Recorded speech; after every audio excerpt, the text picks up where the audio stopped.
Hello friends, तो एबे देखि पड़थिबे एटा हैला मो भाईर चली हॉट वाटर थेरापी।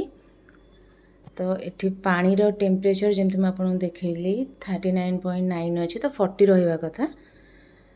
कहीं ना पानी भी ठंडा होउची, तो से हिसाब रे टेम्परेचर भी कमुची।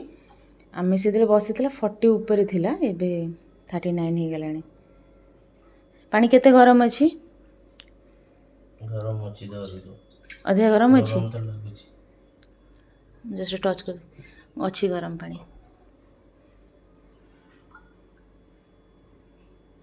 हॉट वाटर थेरापी जो चली गरम पानी रे से 1.5 घंटा बसिबो।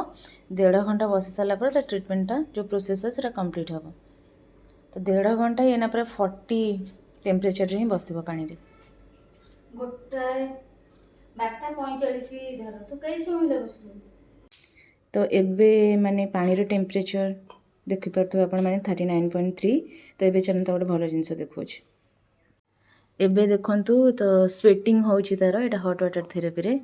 तो कितने जोर से माने झाड़ बाहरुची, छाती रे भी गल छा। हाँ, हॉट वाटर थेरापी रो मेन रिजन्स बॉडी भितर जोटा हमर फ्लूइड थाए, तो सेटा को सेमती स्वेटिंग ये रे ही बाहर करबो।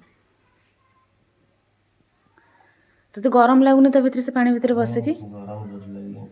तो गरम लागलानी, देखुन कितने जोर से स्वेटिंग होउची।